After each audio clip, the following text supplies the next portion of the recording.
Hi hello welcome back to Indian Insta cooking. இன்னைக்கு நம்ம பார்க்க போகிற ரெசிபி ஓவன் யூஸ் பண்ணாமல் எப்படி ஒரு ஸ்டவ் டாப்பில் சிம்பிளாக ட்ரை ஃப்ரூட்ஸ் யூஸ் பண்ணி ஒரு பன் பண்ணலான்னு பார்க்க போகிறோம்.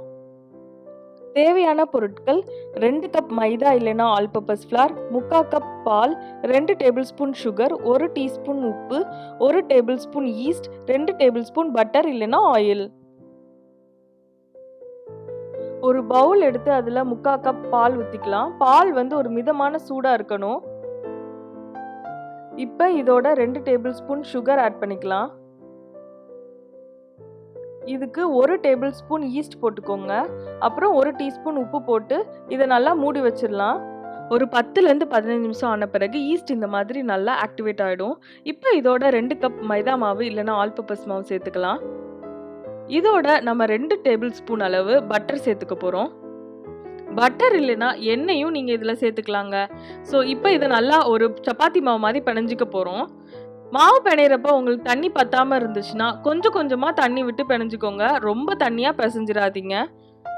இதில் நான் இன்னைக்கு மைதா மாவு யூஸ் பண்ணி பண்ணியிருக்கேன். நீங்கள் நல்லா ஹெல்த்தியாக வேணும் அப்படின்னு நினச்சிங்கன்னா 1 கப் மைதா 1 கப் கோதுமை அந்த மாதிரி எடுத்துக்கலாம். இல்லைனா 2 கப் கோதுமை மாவு எடுத்துக்கலாம். ஆனால் அந்த பேக்கரி டேஸ்ட் உங்களுக்கு வரணும்னு நினச்சிங்கன்னா கண்டிப்பாக மைதா மாவில் பண்ணாதாங்க வரும். மாவை நல்லா இந்த மாதிரி சாஃப்டாக பிணைஞ்சிட்டு இது மேலே எண்ணெய் இல்லைன்னா பட்டர் தடவிட்டு இதை க்ளோஸ் பண்ணி ஒரு 1 மணி நேரம் இல்லைன்னா 1.5 மணி நேரம் தனியாக வச்சிடலாங்க. 1.5 மணி நேரம் கழிச்சு இப்போ மாவை திறந்து பார்த்துடலாம். வாவ், இப்போ நல்லா மாவு 2 மடங்கு ஆயிடுச்சு. நல்லா சாஃப்டாக வந்துருச்சு. இப்போ இந்த மாவை நல்லா ரோல் பண்ணி 4ஆ கட் பண்ணி எடுத்து வச்சுக்கலாங்க. நான் இன்னைக்கு சின்ன பன் 2 பண்ண போறேங்க. சப்போஸ் நீங்க ஒரே பன்னா பெருசா பண்ணணும்னா 2ஆ வெட்டி எடுத்து வச்சுக்கோங்க. இப்போ இந்த பீசஸ் எல்லாம் ரவுண்டா நல்லா உருட்டி எடுத்து வச்சுக்கலாங்க.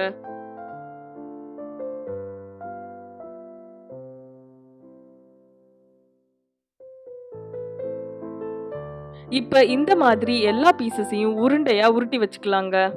இப்போ இது மேல பட்டர் இல்லைன்னா ஆயில நல்லா கிளேஸ் பண்ணிக்கோங்க.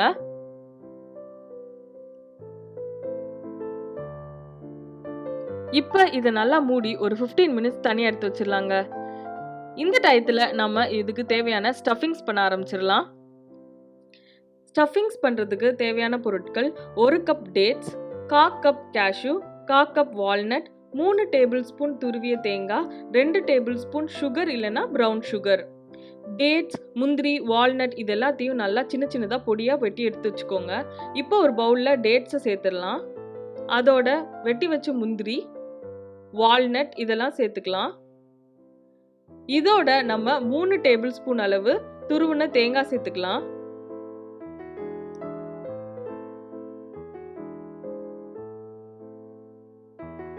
நான் இன்னைக்கு 2 டேபிள் ஸ்பூன் அளவு சுகர் சேர்த்துருக்கேன்.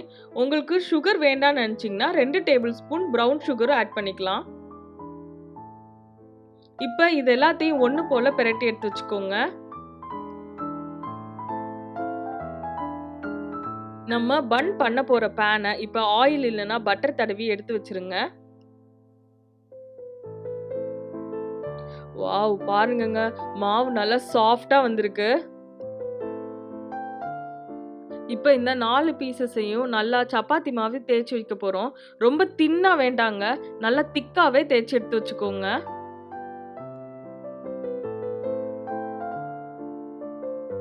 நம்ம தேய்ச்சி வச்சிருந்த மாவுல இருந்து சின்ன சைஸ்ல இருக்க மாவு எடுத்து ஃபர்ஸ்ட் பேன்ல வச்சிடலாங்க. அது மேல நம்மளுக்கு தேவையான ஸ்டஃபிங்ஸ் எல்லாம் வச்சிடலாம். இப்போ கொஞ்சம் பெருசா இருக்க மாவு எடுத்து மேல நல்லா மூடி வச்சு லைட்டா சைடெல்லாம் சீல் பண்ண போறோங்க.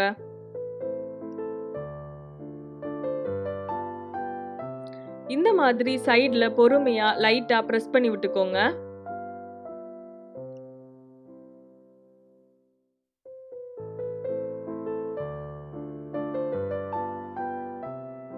அவ்வளோதாங்க. இப்போ இந்த மாதிரி இதை ரெடி பண்ணியாச்சுங்க. வாங்க இப்போ பேக் பண்ணிடலாம். பேக் பண்ணுறதுக்கு முன்னாடி பாலையும் பட்டரையும் சேர்த்து இந்த மாதிரி ப்ரஷ் பண்ணிக்கோங்க. அடுப்பில் ஒரு தோசைக்கல் இல்லைன்னா கனமான பேன் எடுத்து நல்லா சூடு பண்ணிக்கோங்க. அது மேலே இந்த பேனை வச்சு இப்போ நல்லா மூடி வச்சிடலாம். ஒரு 10லேருந்து 15 நிமிஷம் ஆன பிறகு இதை நம்ம இப்போ திருப்பி போட போகிறோங்க. நல்ல மிதமான சூட்லயே இது வேகட்டும். இத திருப்பி விட்ட உடனே இதுல மில்க் அண்ட் பட்டர் யூஸ் பண்ணி நல்லா பிரஷ் பண்ணிக்கோங்க. ஒரு 10 to 15 மினிட்ஸ் ஆனோடனே இப்ப திருப்பி இதை ஃப்ளிப் பண்ணிடலாங்க. இது மேலேயும் நம்ம இப்ப மில்க்கும் பட்டரும் யூஸ் பண்ணி பிரஷ் பண்ண போறோம். நான் இன்னைக்கு இதில் டேட்ஸ் அண்ட் நட்ஸ் யூஸ் பண்ணி ஸ்டஃபிங் பண்ணியிருக்கேங்க. கிட்ஸுக்கு இது ரொம்ப நல்லா ஹெல்த்தியாக இருக்கும். சப்போஸ் இதில் உங்களுக்கு இன்னும் பல வகையான ட்ரை ஃப்ரூட்ஸ் ஆட் பண்ணணும்னா கண்டிப்பாக ஆட் பண்ணிக்கலாங்க. இதோட நீங்கள் சின்னமன் பவுடரும் ஆட் பண்ணிக்கலாம். ரொம்ப நல்ல ஃப்ளேவர் கொடுக்கும். 10 நிமிஷம் 2 சைடும் நல்லா பேக் ஆன உடனே 5 நிமிஷத்துக்கு ஒரு தடவை திருப்பி போட்டு நல்லா லைட் ப்ரௌன் கலர் வர வரைக்கும் பேக் பண்ணி எடுத்து வைக்க போகிறோம்.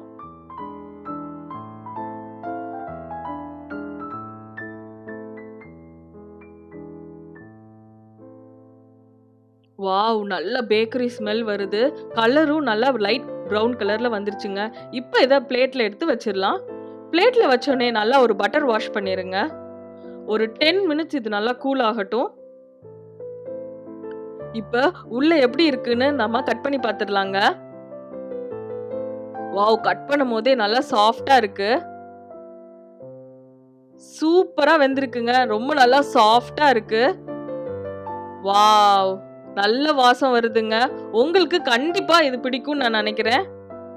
வீட்டிலே சிம்பிளா ஒரு பேக்கரி ஸ்டைல்ல dry fruits and nuts use பண்ணி ஒரு பன் பண்ணியாச்சுங்க. உங்களுக்கு இந்த வீடியோ கண்டிப்பா பிடிக்கும்னு நான் நினைக்கிறேன். பிடிச்சிருந்தா கீழே இருக்க கமெண்ட் செக்ஷன்ல கமெண்ட் பண்ணுங்க. உங்களுக்கு இந்த ரெசிபி பிடிச்சிருந்தா லைக் பண்ணுங்க, ஷேர் பண்ணுங்க, சப்ஸ்கிரைப் பண்ணுங்க, கீழே இருக்க பெல் ஐகானை கிளிக் பண்ணுங்க. Thank you for watching Indian Insta Cooking. Yummy and tummy.